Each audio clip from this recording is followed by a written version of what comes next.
Ensuite, Xi Jinping, je vous donne un autre aperçu de ce que 11 va faire. Dans ses relations avec les États-Unis et l'Europe, 11 lancera sans aucun doute une guerre économique sans restriction pour faire chuter les marchés boursiers aux États-Unis et en Europe. Il va plonger le public dans la misère, et les gens se retrouvent dans l'incapacité de rembourser leurs prêts d'automobile. Il est également possible qu'un autre virus soit libéré.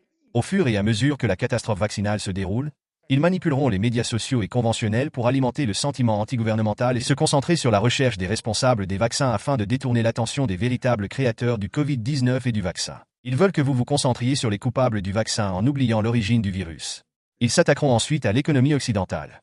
En vendant les obligations d'État américaines, en faisant s'effondrer les marchés boursiers, et la rupture des contrats avec l'Europe, ils provoqueront également l'effondrement de son secteur immobilier national et de son secteur de l'énergie. Créer des problèmes à Hong Kong. Le PCC apportera au monde de terribles nouvelles les unes après les autres. Les marchés de capitaux occidentaux reposent sur la confiance. Lorsque la confiance s'effondre, le marché s'effondre. Profitant de cette situation, ils lanceront une attaque éclair contre Taïwan et faire de Hong Kong une plaque tournante du renseignement international et un centre de blanchiment d'argent. Ils renforceront également le soutien à l'invasion de l'Ukraine par la Russie, provoquant le chaos en Europe et dans le monde. On s'est déjà préparé à la Troisième Guerre mondiale. Si les États-Unis s'engagent pleinement dans la mer de Chine méridionale et à Taïwan, ils utiliseront des armes nucléaires stratégiques et je pense qu'ils n'hésiteraient pas une seconde. Ils ne veulent même pas négocier, ils ont l'intention de frapper les porte-avions américains. C'est ainsi que les choses se passeront. Ensuite, je pense que 11 participera à la réunion du G20 en Indonésie. S'il part, l'influence du PCC en Asie s'en trouvera accélérée.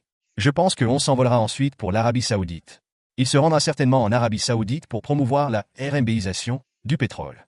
Il prévoit de le légaliser, de promouvoir pleinement le yuan numérique et de s'attaquer au dollar américain. Après la réunion, nous pourrons voir ce que le PCC va promouvoir. Ils ont trouvé un imbécile pour parler des réminiscences de la révolution culturelle. Nous avons produit des dizaines de milliers de livres de céréales par acre, et nous avons même cultivé du riz sur des montagnes. Notre rendement le plus élevé par personne est de 800 kg par acre. Alors, que verrez-vous? Dans le secteur financier, ils parleront de RMB numérique et de se vendre de leurs réserves d'or, affirmant qu'elles sont parmi les plus importantes au monde. Tout cela fait partie du plan. On se rendra ensuite à l'hôtel Jingxi pour une réunion militaire. On se fera l'éloge de Li Keqiang et des personnes évincées en les qualifiant de nobles et de grands esprits. Dans le même temps, Shanghai, Tianjin, Shenyang et Shenzhen va intensifier les politiques zéro Covid et les mises en quarantaine. Ai-je bien compris? Cela inclut Hong Kong.